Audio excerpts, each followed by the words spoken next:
e vocês serão odiados por todos por causa do meu nome. Apesar disso, nem mesmo um só cabelo da cabeça de vocês será perdido. E permanecendo firmes que vocês conservarão suas vidas. Evangelho do Senhor. Louvado sejas, ó Cristo.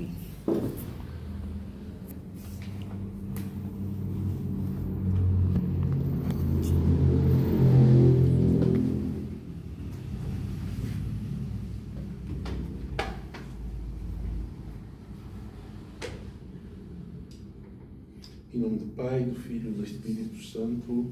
Amém. Que as palavras do Santo Evangelho nos anime, nos inspire, nos oriente a viver e a praticar a boa nova que Jesus nos anuncia. Queridas irmãs e irmãos, estamos caminhando para concluir mais um ano litúrgico no desafio de equilibrar o tempo cronológico da nossa vida com a experiência profunda do tempo cairológico, onde Deus, em sua plenitude, se manifesta. Na história, no tempo, Deus em Jesus continua a revelar a sua mensagem salvadora. Na história, no tempo, na vida, Ele nos convida e nos provoca a estarmos atentos para compreender, decodificar e testemunhar a boa nova de vida, de plenitude que Ele tem para cada um de nós.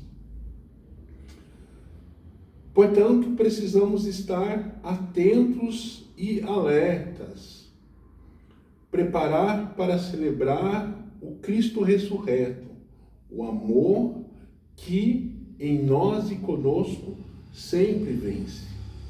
Deus é implacável no seu agir, pois Ele é a ação amorosa, terna, teimosa, companheira que em nós planifica a vida, sempre.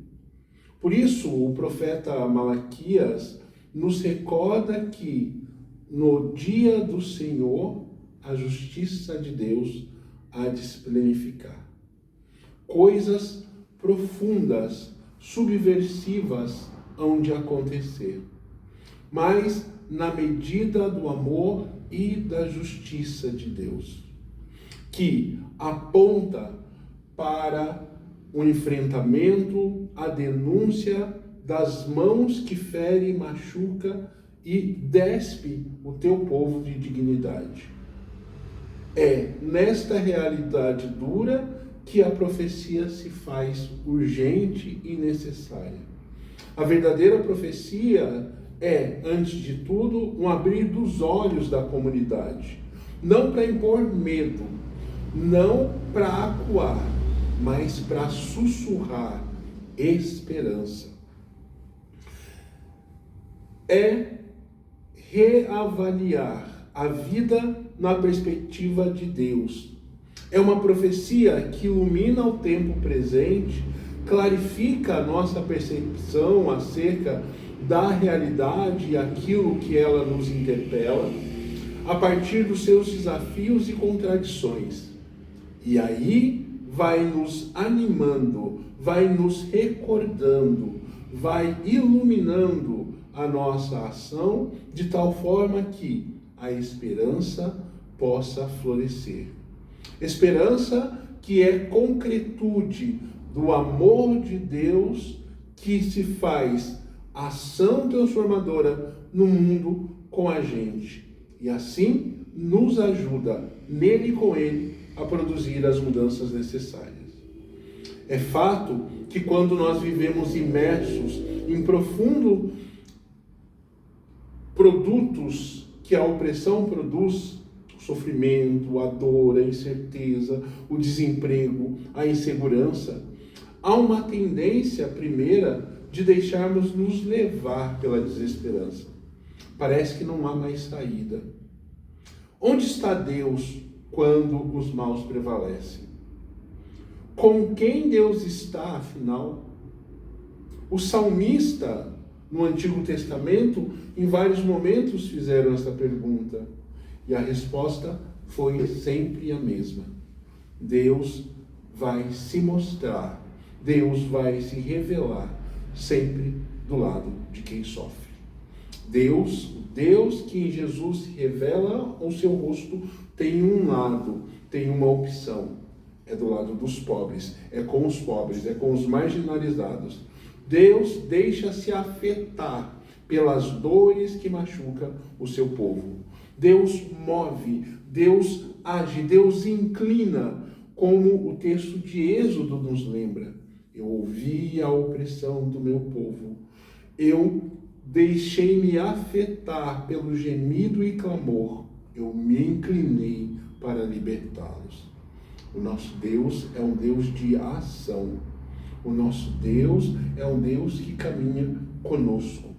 E a profecia que brota nesses tempos duros deve primeiro nos encorajar para denunciar as estruturas injustas, sobretudo aquelas que machucam e ferem diretamente os pequeninos.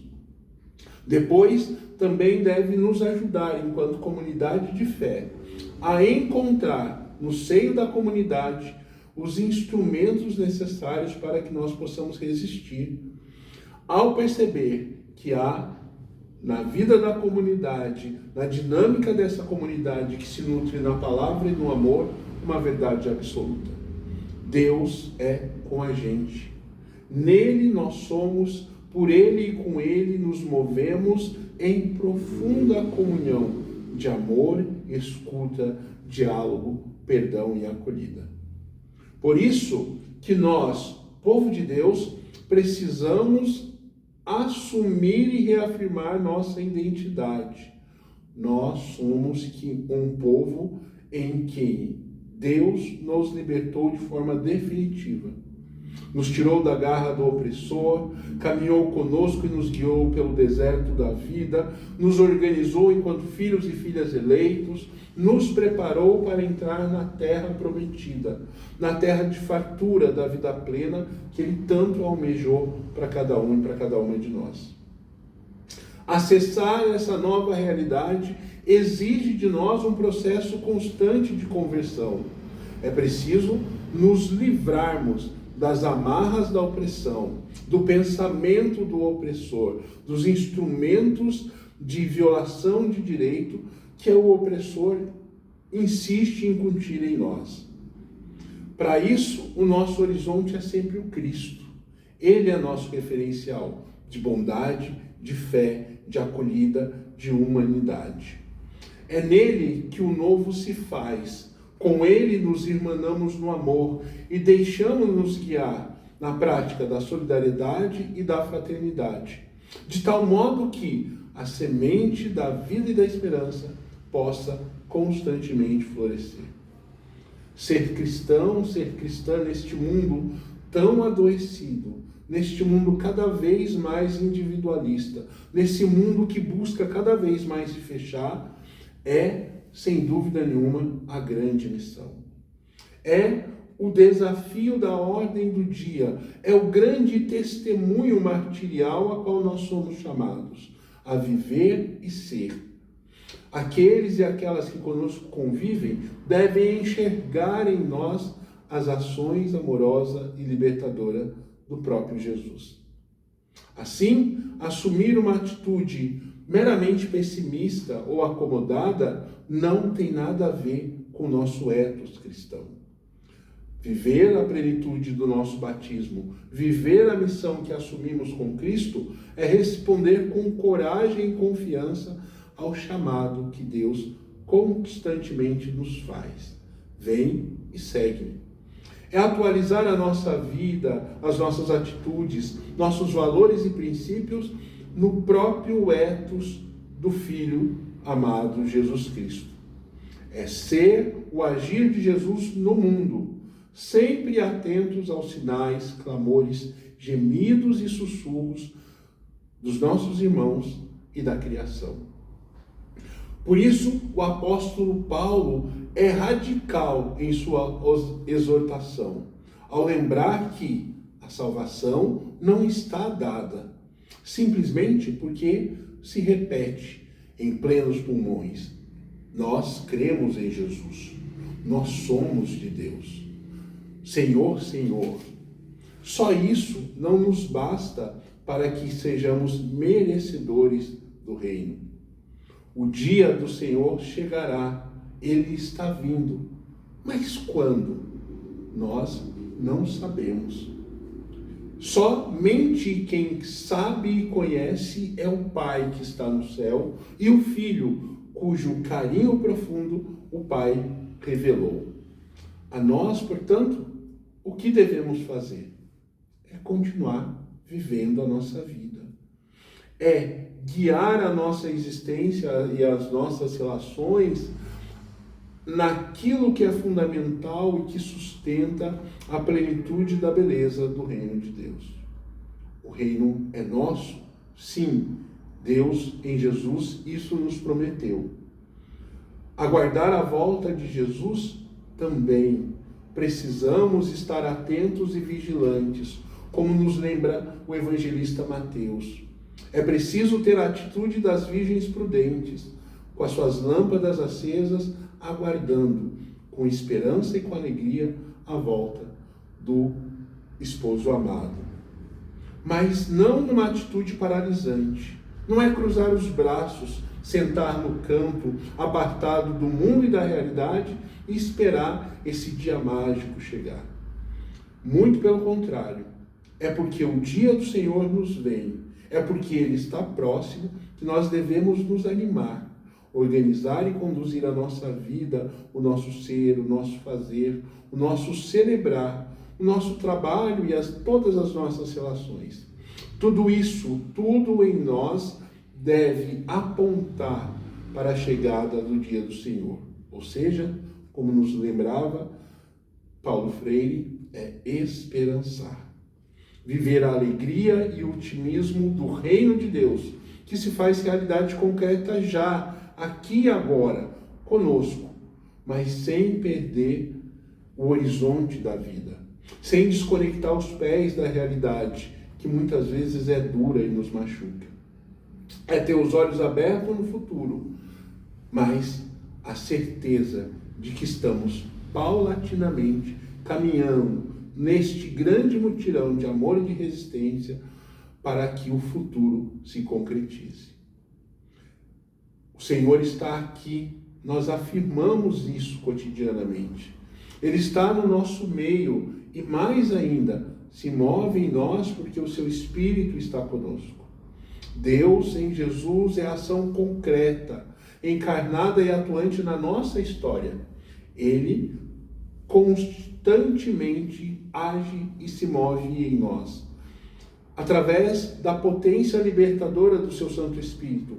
É nele e com ele que somos chamados a sermos comum unidade de amor e de fraternidade, que abre os braços para acolher, que se dobra para servir, para ajudar, para animar quem mais precisa.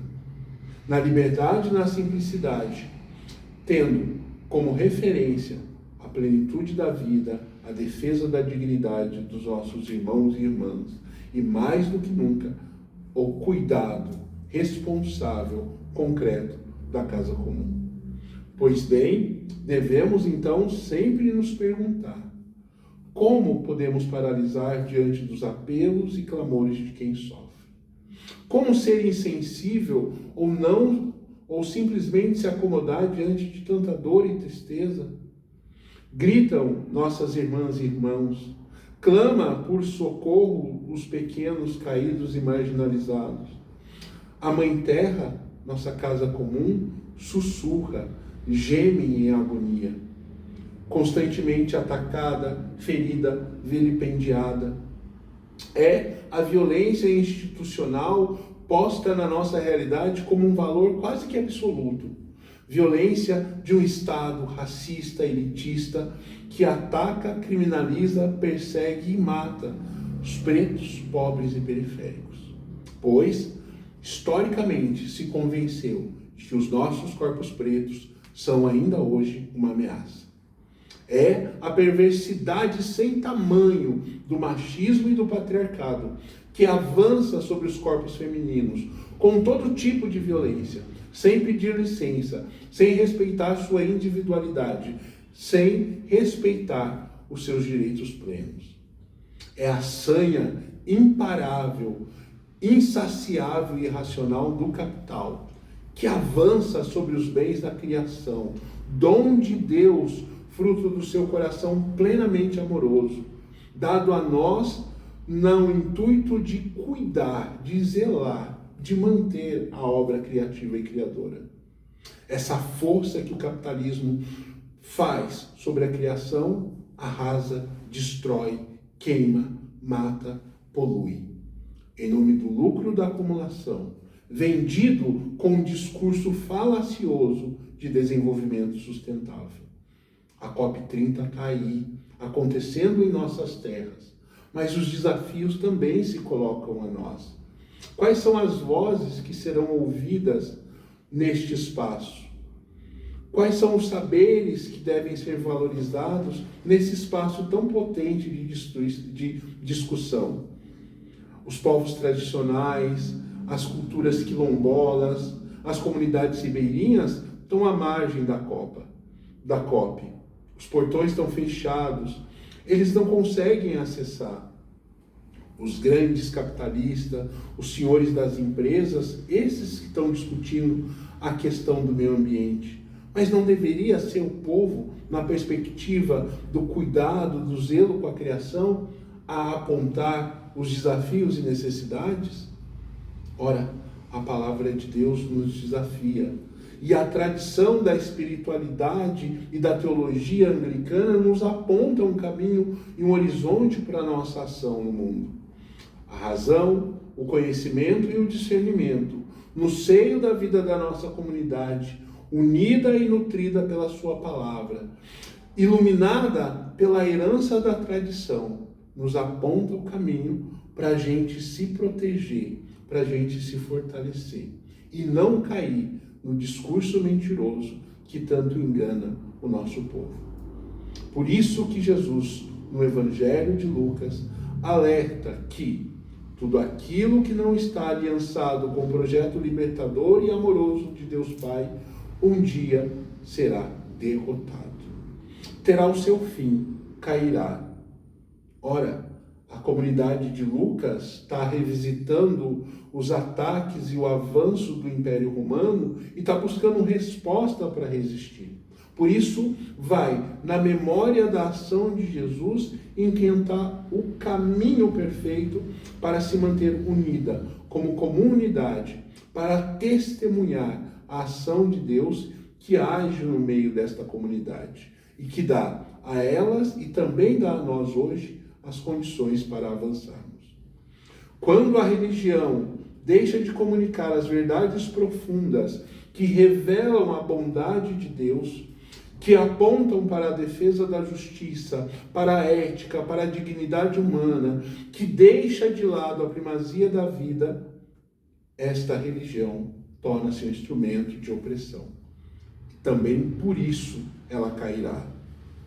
A verdadeira comunidade de fé deve seguir unida no amor e na perseverança, na prática da partilha, sempre aberta e sensível para acolher todos e todas, sem exceção.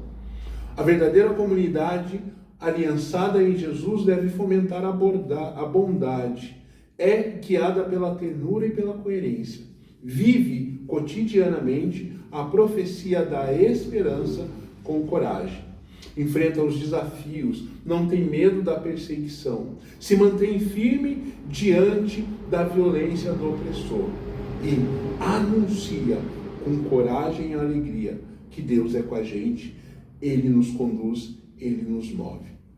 E por isso, com os pés no chão, olha para a realidade concreta com olhar crítico, de forma sincera. Não se nega a partilhar a vida, nem o pão, nem o sonho, nem as esperanças. Coloca tudo em comum, ou seja, portanto, em Jesus ressuscitado, a mais bela expressão de uma vida de plena profusão, movida pela ação de Deus, que ilumina e aponta o caminho para a nossa missão. Missão de ser e viver como irmãos em Jesus, nosso Salvador e Libertador. Por isso, nele, na sua palavra e na ternura do encontro fraterno que vivemos uns com os outros, devemos permanecer, pois é aí que Deus é com a gente. É nele que retiraremos a coragem e a força necessária no nosso testemunho cotidiano da boa nova da vida plena, como sonho maior e desejo de Deus. Missão que se estende diariamente e que nós a recebemos no nosso batismo. Ele, Pai de amor materno, é o Senhor do tempo e da história. Somente Ele, juntamente com seu Filho Jesus, sabe o dia e a hora em que o seu reino se plenificará. Que o dia do Senhor será uma concretude plena na nossa realidade. Mas até lá, como filhas e filhos amados, precisamos mantermos firmes na fé, no seu amor, unidos como irmãos e irmãs.